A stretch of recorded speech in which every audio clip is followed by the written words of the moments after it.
Hey, it's Natasha. And Khalil. And we are the co-hosts of WokeNFree. Thank you for tuning in to our 236th episode of WokeNFree. If you've been tuning in every week for WokeNFree Wednesday, you know that WokeNFree is all about being real and honest with each other and you. We talk about everything and anything important to us, you, the world, and nothing is off the table. This week, we are doing or discussing Fox Soul, our March review of the shows on the Fox Soul Network. But before we dive deep into the subject, a couple of things to go over. Have you downloaded this episode on WokeNFree.com through the Podbean app? And if you haven't, please do, because that's how you're able to join the conversation. And we want to hear you every single WokeNFree Wednesday. Now, for whatever the reason is, if you cannot download a new app on whatever device you catch podcasts on, then we ask that you go to WokeNFree.com, go to the Listen tab, and make sure you're following and subscribe to the show on whatever platforms you're catching this on. So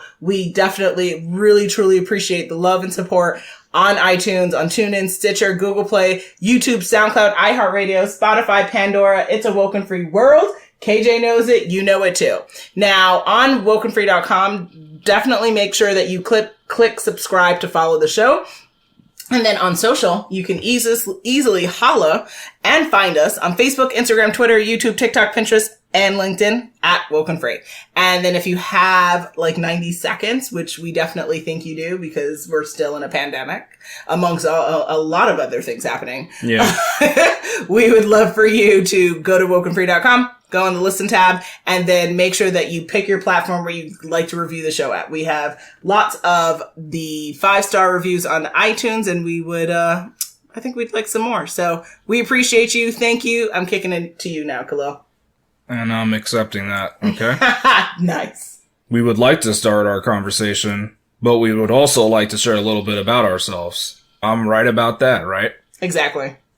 This week, we're asking, would you rather your sneeze sound like a siren or a foghorn? So more pointless information. Excellent work. So not my work though. I don't take the credit. Gotcha. Okay. So thank you.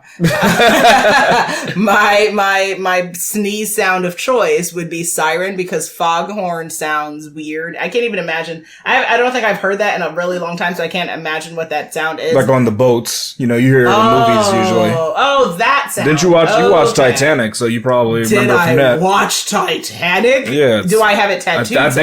I think they have it in there. I believe. Of course, yes. Because they're on a boat and it's a big boat. In the beginning, yes. They've got to use it at some point. That's the sound that you're talking about. Yeah. Okay, and then siren, you meant more like what the sirens make, like the. Well, most sirens are very similar. So ambulance, police. Oh, see, I thought you were talking about the mystical creature siren, like that siren. So I was gonna go in that direction because I thought you meant like what sirens do. Nobody can say what they truly sounded like. Oh, okay. Well, I watch content that has shown that, so that's why. That's all up for interpretation. There's no true. Oh, okay, gotcha. Sound. It's like what does a dinosaur sound like? No one has the true sounds. But we do have Jurassic Land Park. Before Time, though. That's how they say. Yeah, they spoke English, right? And maybe French. Amazing. I don't know. And maybe a little bit of French. Yes, because they have those translated versions. I've never seen it though, so they probably have it in Spanish. Oh, okay. Gotcha. You know that, you've never watched cartoons in different languages. No, I have not today. No.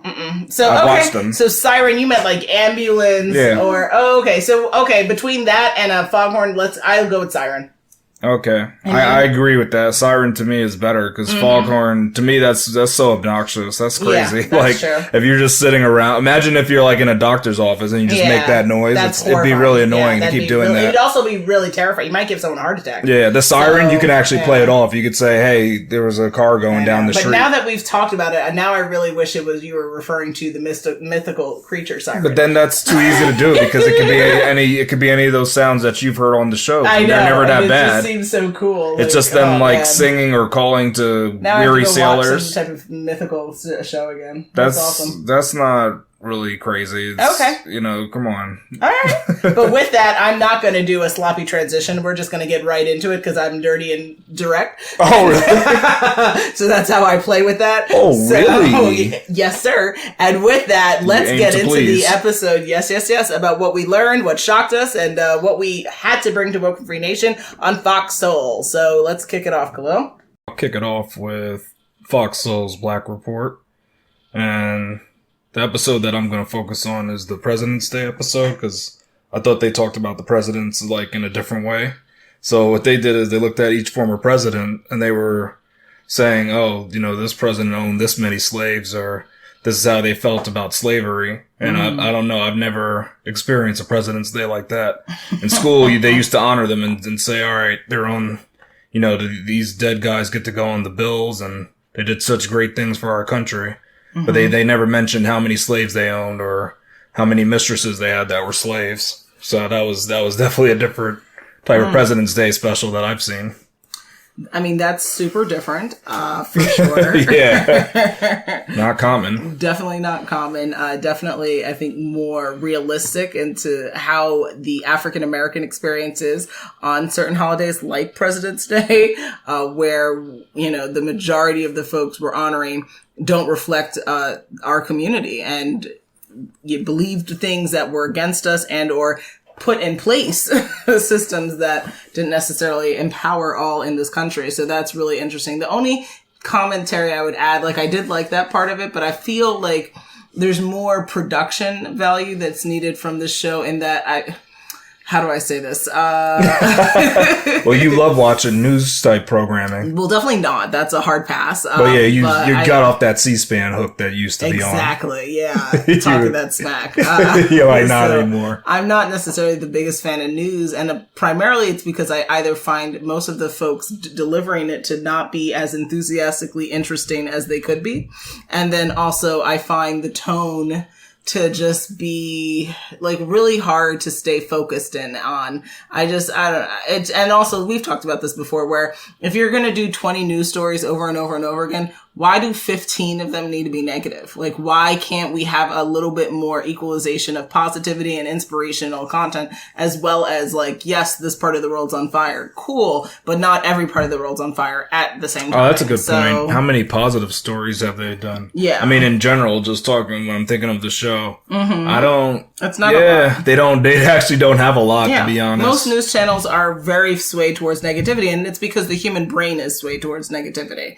But what I would love to see on Fox Soul is a change in how news reporting is delivered from an enthusiasm perspective and an intrigue perspective, as well as the curated content that's provided. Can we be a bit more uplifting? Can we also be less U.S. focused? Now with what's going on with, Russia and Ukraine, we're hearing more and more about it on this network from the Africans that happen to be in Ukraine who were studying abroad. And I thought, wow, yeah, when do we ever hear about Black people in Europe? And again, why is they don't talk a lot about why that. Is this the context? But what I would say, to me, I would think that should be up to another programming, because I think the programming, this is focused on Blacks in the U.S. and there's not any other programming like that. So I wouldn't fault this program for being about U.S. Black news, because that's important. What is important not talked about. Also is to think about the fact that this is a global planet and we are the human race, that if we're going to talk about African Americans within the human race,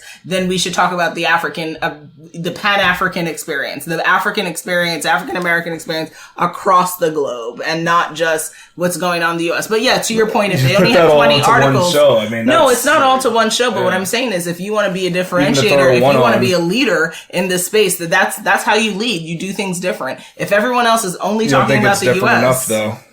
I mean, like I said, it's because every story they do it somehow relates to Black. It's why should Black people care? Basically, that's what this is about. Why should Black people care only about what's going on in the United States? We don't, because we have different roots, right? I want to know what's going on in Jamaica. I also want to know what's going on in New Guinea. If I want to hear about the Black experience, I would want a global perspective. That's all that I. So you're not okay getting the chocolate ice cream. You want all the different flavors. Every flavor of chocolate. See, it's we used to only get vanilla ice cream. Now we introduced chocolate. Because you're hey, where's the strawberry? Where's the Rocky Road? I think this is a missing element is because I find that the delivery is quite, I don't want to be mean, but I find it boring. It's, big words spoken. And so my whole thing is maybe if we had some You're not interested in that news type delivery. I don't like that at all. I find it. You want it to be on those like social media posts where it's like now this, and it's got the little ticker going around the box and telling you how much time is left. And I want it to be. You want some big bold words to flash in your face. I want a little bit more production. Like I said, I want a little bit more.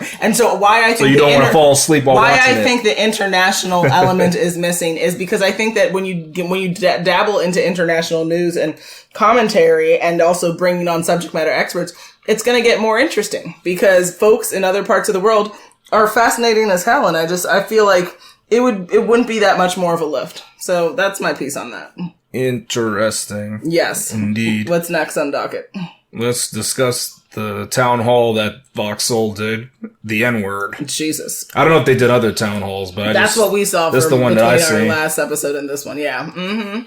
Yeah, I mean, this was definitely an interesting one. Mm-hmm. It has been so I know this was discussed on another show as well when they talked about the N-word on the Tammy Mac show. Mm-hmm. I think that one was a little more focused. I think this one was a little bit more loose, and to me, I don't know. I didn't think that we really got to a consensus by the end of the whole thing. It wasn't like, all right, so this is where we stand, and we didn't get to any of those points. Yeah.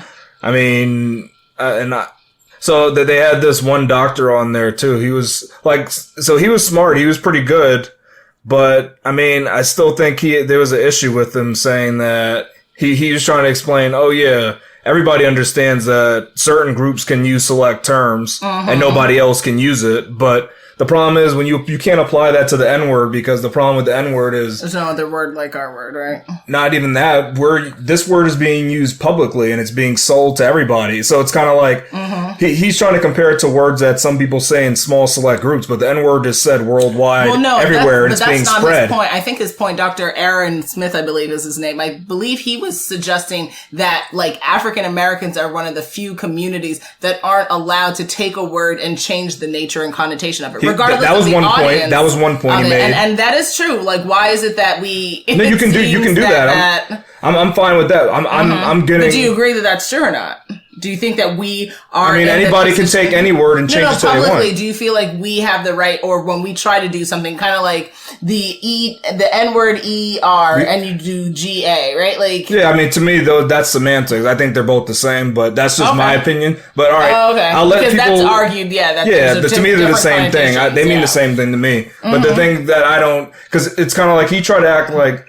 Select. So the point that I'm trying to make is that you can't have a word that nobody else can say. Like if everybody's saying that publicly, and you say, "Oh, you're not allowed to do that because your race is not." We're saying that I think our community. There's an argument that Black people should be allowed to say the word, but other people shouldn't. I say that makes no sense because there's no other words that are used like that. There's no word that's used so much, sold in media and entertainment that said no one can say these words. There is nothing else like that. Well, I think that, he specifically he tried to compare to like, all right, there's some other. I'm not going to say those racial words, but there's like some racial words that certain groups use toward each other, but they don't sell music where they're screaming that. Every sentence, and they don't sell that to the other like racial groups. So I just don't agree with that point that he made, that how come people don't understand that there's words that certain groups can say that others can't? Like that to me, that point is invalid when it comes to the N-word, because the N-word is public and it's spread and distributed and resold and packaged to everybody across the world. So you can't say it's like to say it's just our word is funny, because if it was, then we would only use it amongst each other. But the problem is we use it publicly. No one does that. The bigger flaw with that argument is that the word hasn't been co-opted and it is not publicly or privately accepted that the one version of the word is in acceptable use versus one is not, because there are people within the African American community who are offended by both words. There are people who, if a non-Black person said the ER version to me and a person who is Black told me the GA version, I'm, the delineation between it, the point is the word either is up for use or not up for use. We cannot play games with how we use it. It's well, yeah, yes because I used to be of that standpoint that a lot of people are of, certain people could use it and you got to use the right term. But now to me, I'm just like, don't use it. It's offensive. But I know people are going to still do it, and I don't care. I mean, they're going to do it. One light, I can't stop them. We can't be like, "Hey, my word," and then in another light, be like, "That's racist." Like, if someone else, depending on the orientation, it's and the race of the person speaking to you, like it's because race is so stupid. Because you'd be like, "Yo, my grandfather's black. I can't say it." See, it's so stupid. That's why it doesn't make sense. It's either we have a full pass on it or no pass, and I argue no pass. I mean, I definitely am not a fan of the word. I understand from a comedic perspective where sometimes that word is used, but it is not really funny. It's actually offensive each and every time. It's funny, but that's what's funny about this word. Like, I think it can go out of use because we've had words that are super popular. There's just no need. Now they're not cool. There's like to think about it served its purpose, right? Yeah, there's the ROI on it is done, and so we need to move on, and we need to also just have more respect for ourselves and not want to use the word. I know that some people are like, no, but you gotta there's no need for this word, and we shouldn't use it. And this isn't the word that we should want to take, right? No, there's things that we can put to bed, and that needs to go to bed. Yeah, like, is this the one? Oh, just one more point, but is this the one where they try to mention the Kendrick Lamar thing? Or actually, that might have been on the other show about the N-word, where Kendrick Lamar tried to say he said Niger instead of the actual N-word. Kendrick Lamar? Who? So a guy was it might have not been on this one. I might be remembering the other one. Yeah. No, but there was a guy on there. He was referencing Kendrick Lamar. He's like, I don't say the one with the A or the ER. I use Kendrick Lamar's term. Oh yeah, so that Kendrick wasn't on the show, but that would happen in this. That was this. So it was. I forgot. It might have been either Jeff Lewis or Tony Anderson who might have said it. But yes, that framing so that did happen where he was saying, like, he says it, he's like, it's an African rooted word, but I don't know. So Dr. Aaron Smith was also arguing that the word itself actually originates from Africa, and that the Caucasian folks are using the word against us and kind of, degrading the term and degrading our community. I would, my perspective on that was I needed to take a step. I had to sit with that and process that a little bit more. That's new to me. I understand there's a country named Niger in Africa, but I don't know if, the origin. I'm not a linguistic specialist, so I have to do a little bit more digging to understand where the doctor was coming from on that, but. In addition to things that were talked about in the town hall, they did reference the Joe Rogan situation with the N-word. Oh, yes, they did. Is he allowed to use it? And again, that's where we get into this back and forth. I can use it, you can't use it, you can use it, I can't use it. It's either for the play or not for the play. Yeah. And so we got to figure out where we stand as a society. And if our community wants more respect amongst each other as well as others, I think we have to put it to just say no more in rap. Don't put it as entertainment. If it's entertainment, everybody's going to want to say it. If it really is offensive, then there's also criminal infraction that happens when it's used. And that's really going to be impossible in the U.S. Serious. This ain't like a country that just does that. But so what we would have to do is the use of it would have to be as seen as kind of what is that called? A hate crime, yeah. But there's no other word there's no word that's a hate crime. Well, now I know people try to cancel you for saying stuff, but there's no hate crime word. Like, you say this word, I understand, but there's also behaviors that are happening, right? So in certain contexts, it's not just the word itself, but it's the burning of a cross on someone's lawn and calling the person out, or the threat of a death threat with the N-word, right? Like, so maybe in and of itself, the word would not promulgate that type of action, but maybe in conjunction with other activities that is currently happening in this country against our community. Maybe then there would be a level of seriousness that would be taken with us. So online children will still be saying the N-word a lot. That's what that means. I mean, it wouldn't stop that. That would make that. Yeah. And that's why and the only reason they say it is because people are saying, oh, we can't say it. So these little kids go online and they say it. And they make it's a messy topic. It's a messy subject. I think that we as a community have to decide where we stand on it, and then we have to invoke, a societal change through laws and regulations, through culture, behavioral change, as well as how we present ourselves in media and beyond. And so you're going to be mad. Everybody could say it, and then it's not cool anymore. I know you don't like it. I'm not comfortable with anyone saying the word and or calling me that word. So that's why I don't, but again, whatever it takes for us to good point. Put it they shouldn't call you that. Yeah. It could be taken as, if you call me that, I'm offended. That's offend. You could take it as anybody calling me that, I'm offended by, because that's not what I am. Yeah.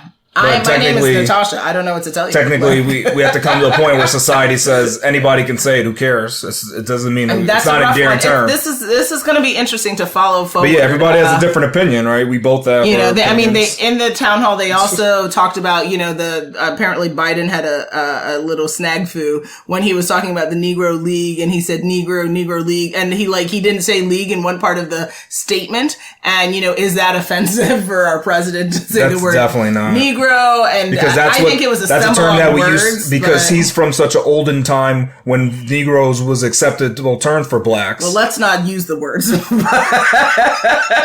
I know that used to be what we called that. So, we kind of negotiated that term with the and the biggest problem society. with the town hall was the different talent that they had a comedian, they had a doctor, they had all these different people, but ultimately it wasn't clear what were they trying to achieve, because then they also put in snippets of like public people in the world who I guess they had asked, like, what are your thoughts on the N-word? People on the street. And again, what were we trying to achieve with the town hall? Were we trying to get to a consensus of yes, the word is okay to use under these circumstances? No, the word should never be. It wasn't clear, like the boundary. It just was like N-word. Town hall. And so I from a storytelling perspective, I don't know why it was called a town hall at all, to be honest. It was very confusing because we had 7 random people talking. Yeah, and it was super swayed to like some people were like, no, you know, we can say the Niger, right? Like, and it didn't make sense. So overall, not great execution. Overall, should this be a topic of conversation? Yes, 1,000%, but it has to be handled much different. And we needed people like Dr. Cornel West or Dr.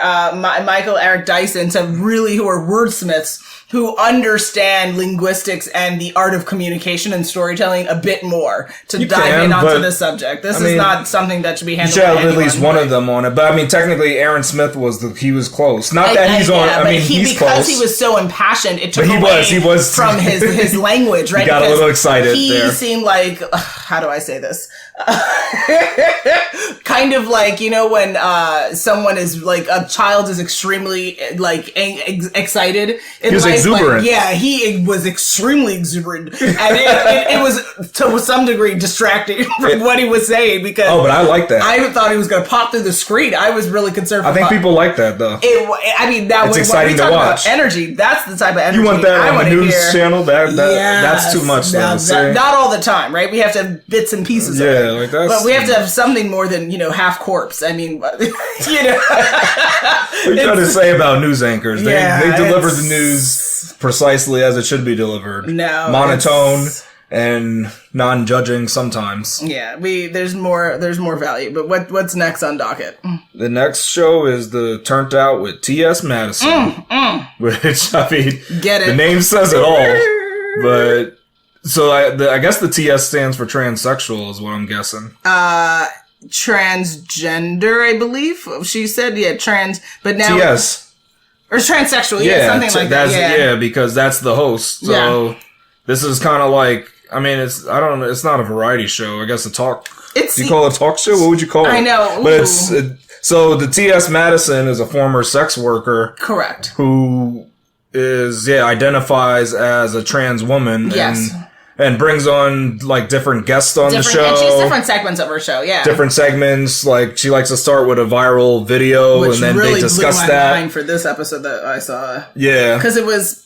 Which episode did you see? The one with Monique. There's a couple. Yeah, the one with Monique, and they started. Was it Plies? I believe the rapper who was having like a conversation where he was talking about sexuality, and he was like how it makes him so excited, but again, it seemed like he wasn't in the best state of mind to be filming himself. Oh, all right, it was a weird moment. I forgot what happened there. It was very bizarre, and I was very confused why that was happening. And you know what's funny? Then after the viral moment, though, then. I guess, at least for the episodes I've seen, then she talks to like, they're not really her co-host, but there's like, I guess the DJ on there. Yeah, she has like, and she likes to ask them questions. Yeah. I guess she always likes to like kind of like poke fun at this Nigerian man on there. It's kind of weird. They have a little banter and they go back and forth. Okay. And then there's this DJ like woman on there that she goes back and forth with too. But I guess it like have some like kind of sassiness and And then she has another segment when it's like it doesn't take place during the show, but it's like a pre-recorded thing where she goes and she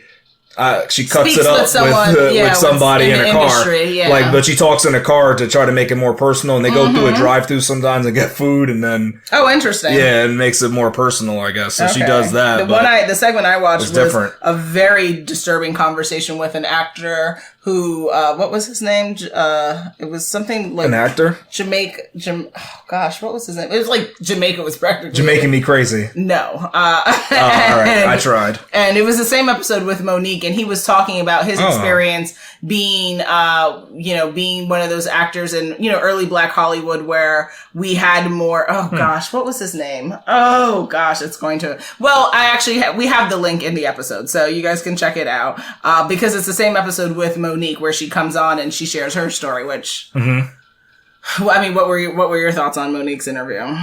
Oh, it was. I mean, I don't know if we didn't really solve anything. No, correct. It wasn't really an enlightening moment. It was kind of like, yeah, I'm still in talks and I can't really say much because lawyers and stuff. So she didn't really get to go into it. The only thing I'll say is maybe she got to describe the story more detailed she got to describe some of the interactions that she had basically and some of the comments that were made by like Tyler Perry and Oprah. She went into some details, but she never ended up on here's where we stand at and this is how we're my biggest issue with it is that the episode was kind of advertised as like Monique comes full circle, but I disagree with that title because there was nothing full circle about the conversation. Now, was there commentary by Monique around how that Tyler Perry could have handled things differently or things could have been said differently? I mean, I believe everyone could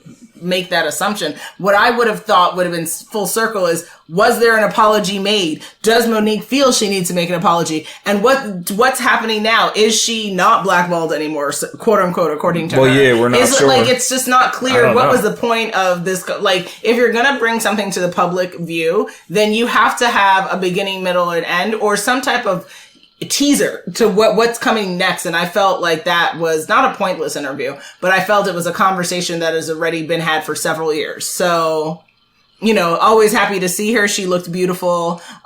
It was great. She has great repertoire, energy with T.S. Madison, but I I left very unsatisfied from the interview. Yeah. Yeah, it wasn't. So, I mean, I don't know if it's a knock against T.S. Madison because there was another episode with Tamar on there, from Braxton's. Yeah. And I don't know, there wasn't, again, it wasn't the kind of questions, right? It wasn't the kind of questions we would have really wanted. It wasn't like, so I don't want to make the comparison, but technically like to Wendy Williams, like Wendy Williams would go in and she would get you that dirt. Like if you're going to bring on celebrities, then, just go full in and let people try to know what's happening here. I think it's funny, like T.S. Madison just kind of like skirts the surface kind of thing. Doesn't go deep enough then. Maybe that's her approach or her interview style. But I agree with you, especially with like Tamar, especially since she there's a lot that can be said. She nearly took her life. None of that was talked about.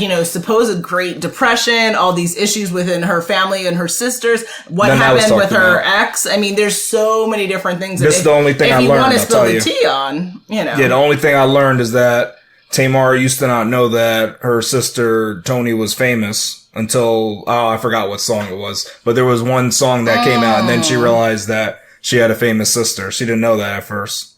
That was revealed during the interview? Yeah. That was a big, it wasn't a big reveal, but that came out during the interview. See, that's what I'm saying. And then I also, I don't know if this is a dig against Tamar per se, but why is she, talk about your journey, Mama. You're famous in your own right. Yes, you have a famous sister, but I feel like every time I hear or think of something with Janet Jackson, I don't always think about Michael. Build your own narrative. Focus on your story. Stay in your lane. What's going on with Tony can talk about. I don't understand why people do that with siblings, famous siblings. I find that to be irritating. But she did also, I mean, you may have already knew this, but she admit that she was the producer of that Braxton Family Values, and then also of that Vincent Tamar show. She was the producer. Maybe you knew that already. No, I didn't know that. So was that just to, like, cha-ching, good for her, like she made money? Or was there value to her sharing this?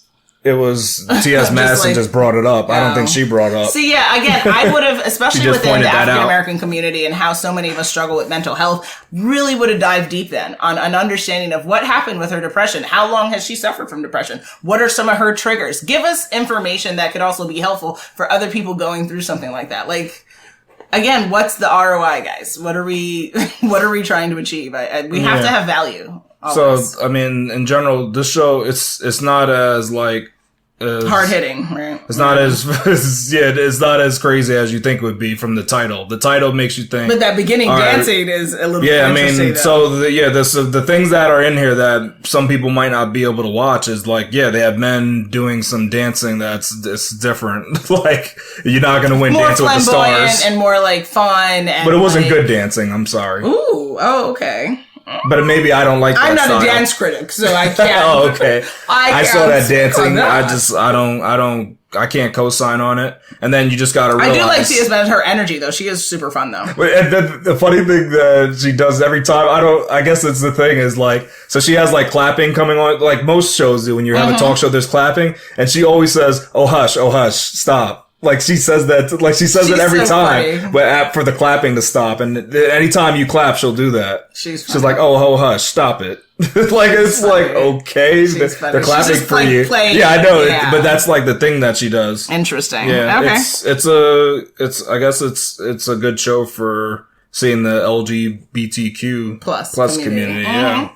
Because she brings on a lot of different people from the community are on that show too. Fantastic queer representation. You do get to see some different points of view. I do want to cheer her on because given that, she definitely, for anyone who's heard a story of a sex worker, it definitely seems like there are some challenges that community is facing and a lot of seriousness, especially when you happen to be queer or trans or whatnot. So I think that I really want to cheer her on. I hope her show continues to go and it has lots of prosperity. And all I would encourage, T.S. Madison, if you're listening to this, is just dive a little bit deeper, honey. Like, let's really get some journalism going because I think that celebrities people only see one side of them typically. And it'd be so great if her show could be that opportunity to be able to see and uncover things about our favorite icons in our community in a new light, in a new way. So the next show is The Business of Being Black with Tammy Mack.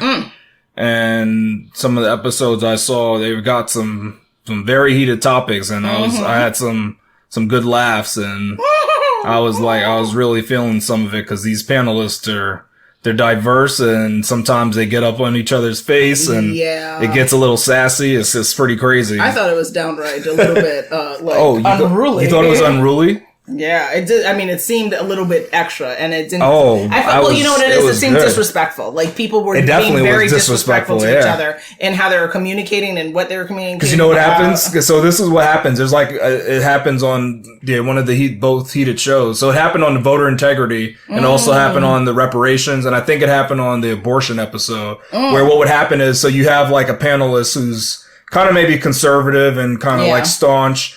And so when they speak, they just want to speak and speak through. But what happens is some like the liberal people, they get very happy and excited. They want to interrupt and not let the conservative finish. Yeah. And they'll interrupt and the person will say, hey, it's my turn to speak. I didn't interrupt when you were speaking. So they would say that. But then what would happen is they keep getting interrupted. Then they would just go out and go crazy and they would start interrupting the other people. Oh, wow. And it just became an all out brawl because that's what happens is someone's like, I'm never going to interrupt you. So don't interrupt me. But you're interrupting me, so now I'm going to interrupt you. You know what it's kind of like? It's kind of like the debate between what's it called, Donald Trump and Biden. What happened at first? Trump kept interrupting Biden, and Biden was okay with that. But then he kept doing it, so Biden said, I'm going to interrupt you now. So we have it's like that. As human beings, we have to learn to debate with each other properly. And we still have to have a modicum of respect for each other. And I agree. The episodes I caught, I found them to be quite distasteful. And I'm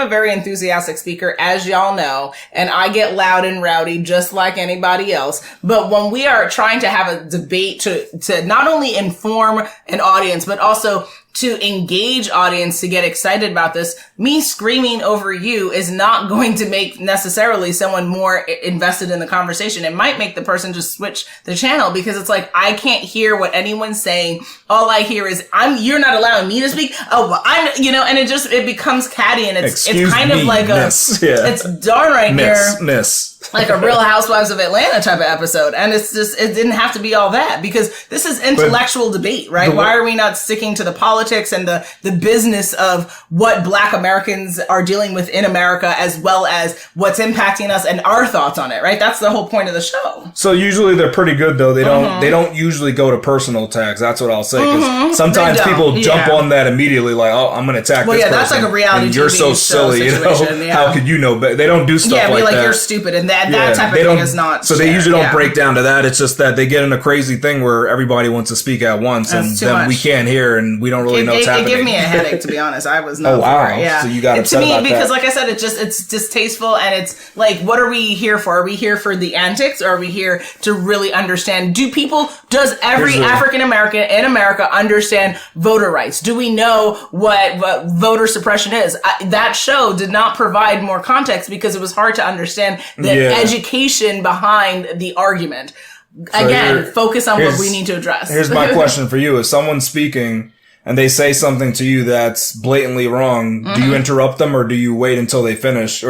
Because let's say someone's talking for so long and they're making all these like points that are false. Do you just let them continue? Because that's kind of the problem they ran into, because they're doing falsehood after falsehood after falsehood. It's like, you don't even know where to jump back on to address. Like, you forget. You'd have to pre-taking like notes. So you know what is interesting? Two things to follow up on that, actually. So our idea that we've talked about where certain content should be coming up on screens when information is being distilled to the audience. I feel like that would be a great opportunity when someone is saying a falsehood on the screen, false news, and then you correct what is being verbalized on air. But then secondly, maybe the host, not the other guest panelists, right? Because it's not really for the guests to police the community, but really it's for the host to like maybe press a button or mute everyone and say, we're going to pause and address this point right here. Oh, so just to address the point. So I think the host doesn't usually know. Has to be more, the host usually doesn't know the points. That's the thing. That's the whole point. No, not to say anything against Tammy. That's why she admits it. I brought you guys on. You're the experts. You're going to tell us why we should know you know what then? So maybe there needs to be a subject matter expert moderator who joins the panel. The moderator should be a subject matter expert. If you're saying that the moderator isn't necessarily aware of what point by point is going to be said, which makes sense. Obviously they're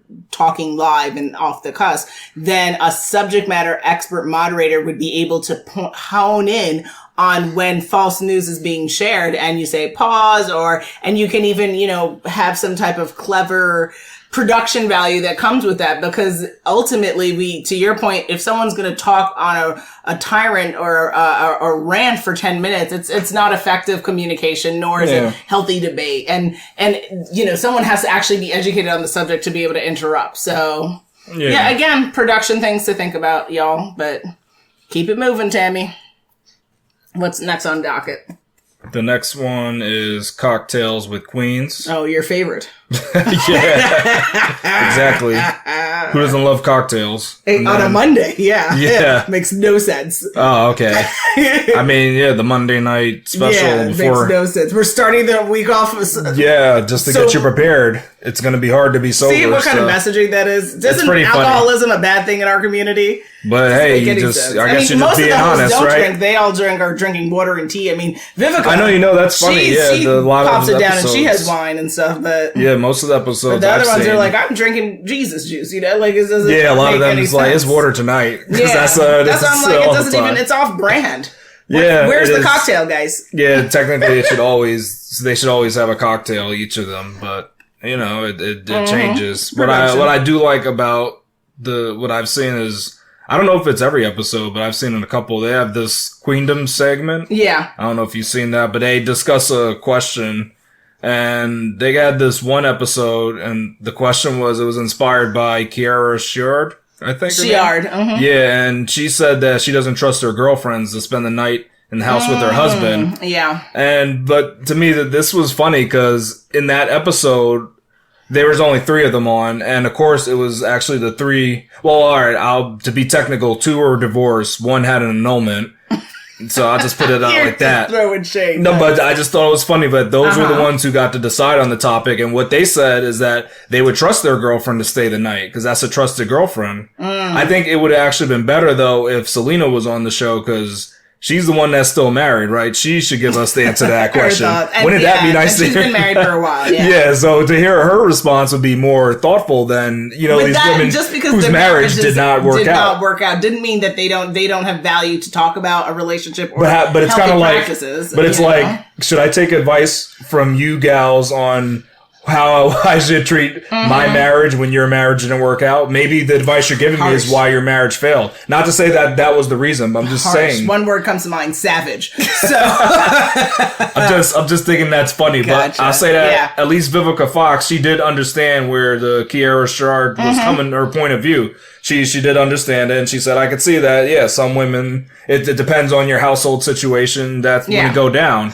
But I don't know. It was just funny to me. Them answering that question. I'm like, are you kidding me, guys? This is not the best question to answer. But to speak on that, I would say that the issue is when you stay in your home, you get very comfortable, meaning more clothing comes off. And so when you have friends or people who normally don't live with you stay in your house and they want to walk around in booty shorts, or maybe they are a fan of being naked at 2 a.m. and coming into the kitchen because that's when they like to have their midnight snack. And if you have a husband or a partner who's okay with possibly blurring lines or not that they can't control themselves, but is easily tempted when certain things happen, then it's not really favorable to your relationship to allow people in your home like that. And, my personal perspective is I generally only like people who live in my home to stay in my home. So you're welcome to visit, but staying over, I'm not a big fan of it either, just because I think that it creates more scenarios of cleaning,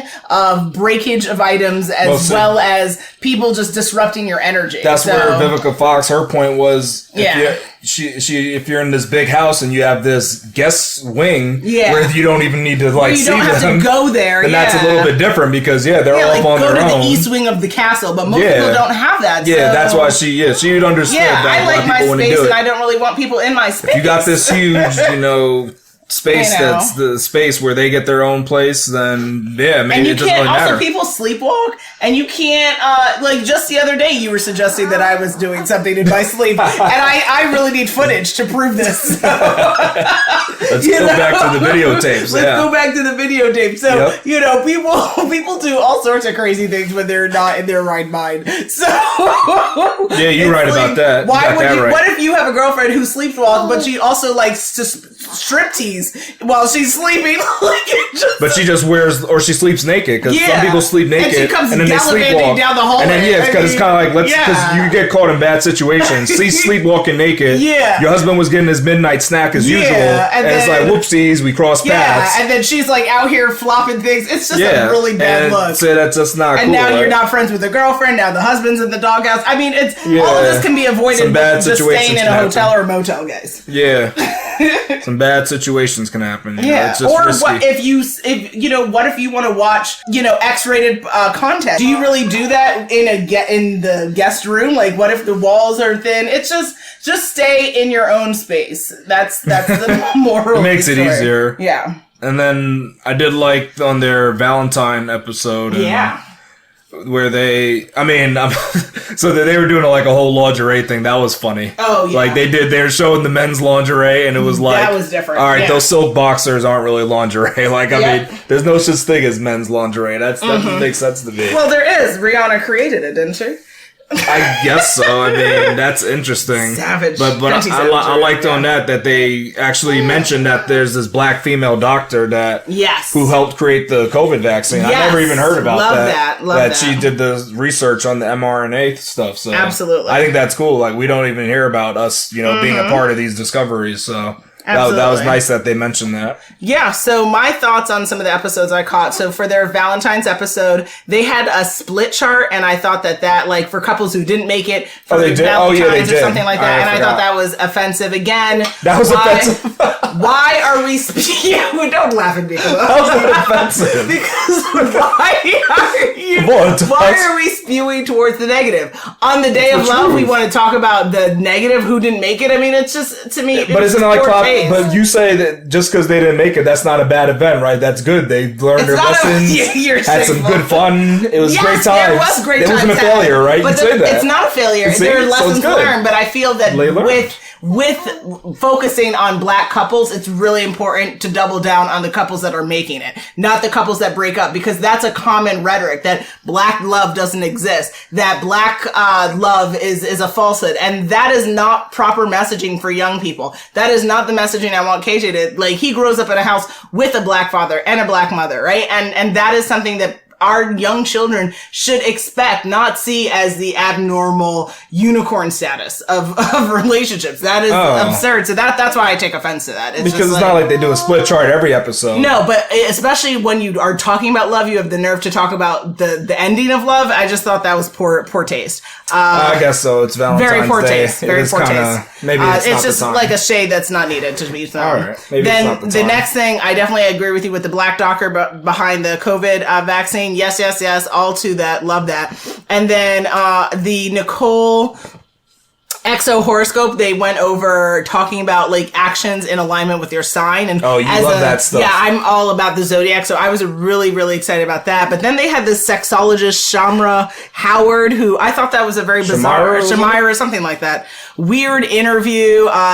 She failed to answer. It was weird. It was very weird. She failed to answer questions fully. Again, weird energy with the host. She didn't answer. It just seemed bizarre. But remember, she asked them if they're comfortable talking about sex. Yeah, and then it's like, they just said, yeah, we are on the episode. And I mean, it just was bizarre. I just was like, this is pointless content. It was odd. It was odd. And then also, they talked about God, and I just, again, not to say that, again, that's offensive, but they talked about God. They'll have different random throw-ins of God, and so if you're single, remember that comment around, it's okay if you're single because maybe that's the time when you're supposed to fall in love with yourself, and and that's what God wants, and so but why do we have to bring God into this, right? Not every one of your viewers, unless your stats show that 100% of your viewers are God-believing people, it's really important not to other folks who don't share the same ideology as you, and so you want to be mindful of that communication, because that can be a trigger to someone who's not a fan of that content, those conversations, and again, is it necessary?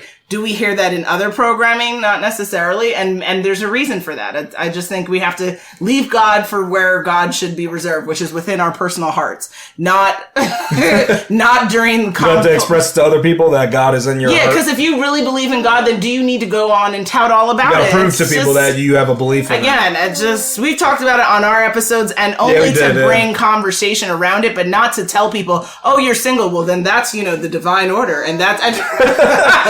it's kind of funny. You just put in your beliefs. Yeah, either way, it works both ways. Oh, are you in a relationship? Look at God. And then, and then are you single? God works in mysterious ways. Like, come on, man. Like, either way, let's just take God out of the, isn't God good all the time? Like, okay. But I mean, if that's your number one, you're going to always mention your number one, though, right?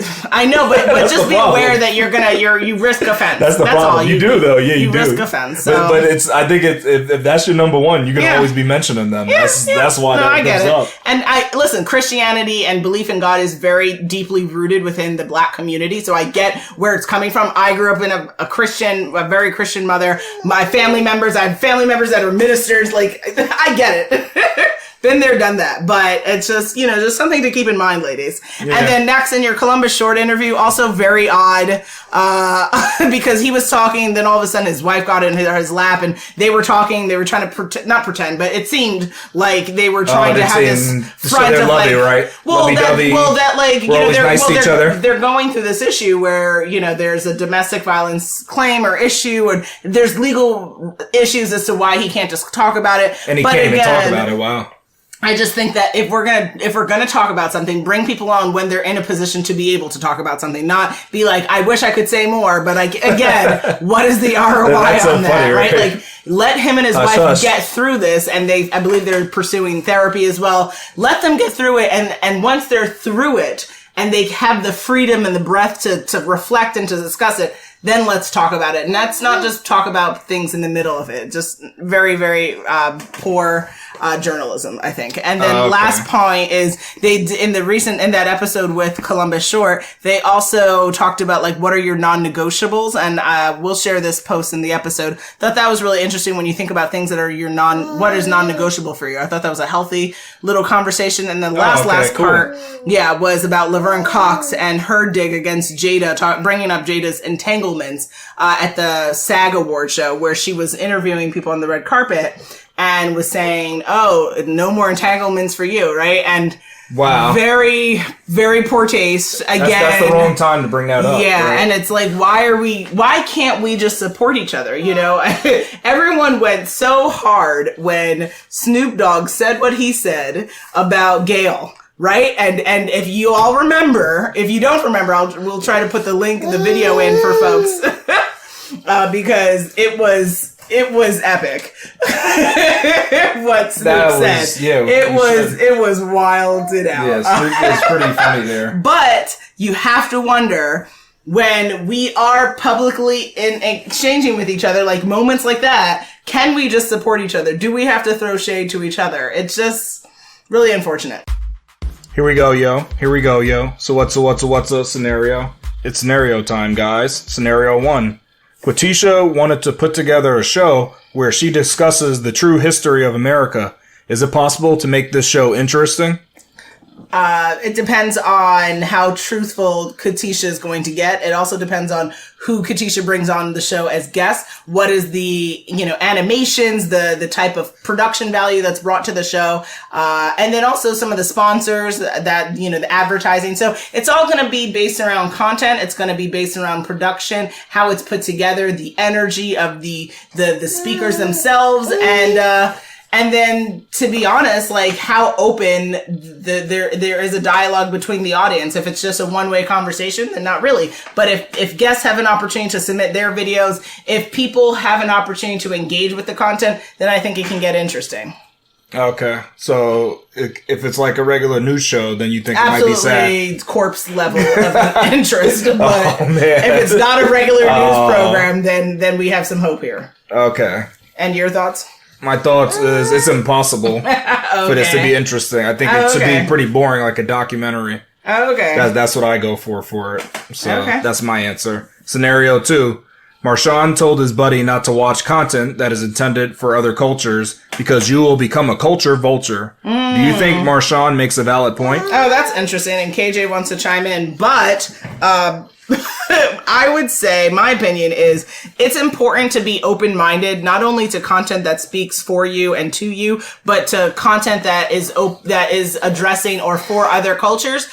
Because it allows you to see the world through different lenses. And some of the biggest issues with our society as a whole is that people are too close-minded and we only look at things through our lens, right? I'm a female, so can I truly ever understand the experience of a non-female? Can I truly fully understand the experience of a non-African American? The only way to get closer to that is to experience and look at other content. Yeah. I have to look at things related to things outside of my narrative so that I can have an appreciation for that community and for those behaviors. And it's not a culture vulture, but it's really that building that emotional intelligence and empathy for other communities.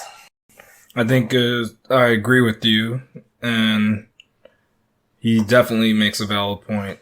This is not something that you want to get away from, not watching other people's content. You definitely want to experience that. It'll definitely give you some perspective and maybe clear up some of those misconceptions that you have. It doesn't mean that you're going to steal the culture and make it your own. It just means that, hey, you find out some more about others. Yeah. So you don't have to be from that culture just to experience the content. And that's just a good note for these all these Fox shows we're talking about. Anybody could watch them. It's not absolutely like you have to be black to watch this stuff. Anybody can watch it. Like you need your black code to access the network. No, and that's anybody can watch it. Yeah, and again, a reiteration of why are we doing these reviews? The point is, when you do have content for you, by you, it's important to bring awareness. We're hoping that people are intrigued, if they're not already watching the network, that they join it. And whether we agree with how everything is done or not, there's value to whether you're a part of our community or not, to appreciate the shows and to appreciate and support and champion black content, because finally we at least have a network that's not just music videos, right? And no shade to that, but yeah, I mean that network has changed a lot now. Thank God, it definitely has. It's not what it used to be. Yeah, it's a lot different now. But this network's good because you get a lot of, like we just discussed, a lot of different types of shows, right, and different perspectives within our community. So that's what's good about it. Absolutely. Scenario 3. Majuma watches a live show where 4 co-hosts debate on hot topics. She doesn't like one of the co-hosts. Do you think it's a good idea for her to comment about the co-host next time the show is live? Oh, interesting. So does she not like the co-host just because of something superficial like looks, or is she not like her perspective? Why does she not like the co-host? She thinks that she doesn't really add to the conversation. And what would the commentary be then? Just like kind of just throwing shade at that co-host? Yeah, a lot of shade. Oh, so no, I don't recommend that. I think if you're going to provide constructive feedback, then you need to provide feedback that someone can do something with. So for instance, if you don't feel there's value being shared by someone, then how could they share value? Is it that they need to come to the table a little bit more educated about the topic? Do they need to story tell a little bit better? The feedback needs to have ROI to it. Otherwise, you can't just go on and be like, I don't even like you like that. Like, that's not helpful. You can't just say somebody stinks. Why, right? Like that's the deeper question that has to be answered, because it's not appropriate. Because what can someone do with that? You stink. Okay. Is it my perfume? Like what exactly what is the solution, right? We should always be in a solution oriented manner and mechanisms of how we communicate and deal with each other. So if you're going to give feedback, make sure it's constructive and make sure that there's value to it. Yeah, that's a definite good point. I don't think there's a need for her to comment and try to just rile something up that doesn't need to be there.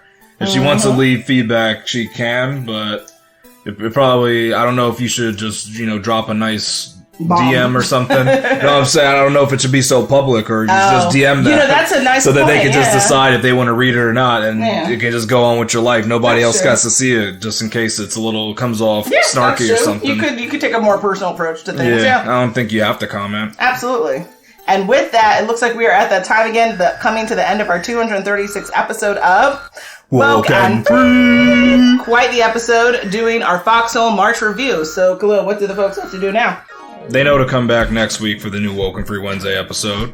They know to follow us on social media to follow on the conversation. And they know to tune in next week for WokeNFree Wednesday to join the conversation at WokeNFree.com. Well, they definitely then know, if they want to be a guest on the show, that they've got to hit us up on our Contact Us page at WokeNFree.com. That's WokenFree.com. And they definitely know they can hit us up on social, on Facebook, Instagram, Twitter, YouTube, Pinterest, and LinkedIn at WokenFree. And they definitely know, for all collaboration or sponsorship inquiries, again, hit us up on our Contact Us page at WokenFree.com. If you didn't already subscribe, please do share the episode and make sure you come back to join the conversation every Wednesday for WokenFree Wednesdays. Remember, WokenFree is more than a podcast. It is a way of life. Until next time.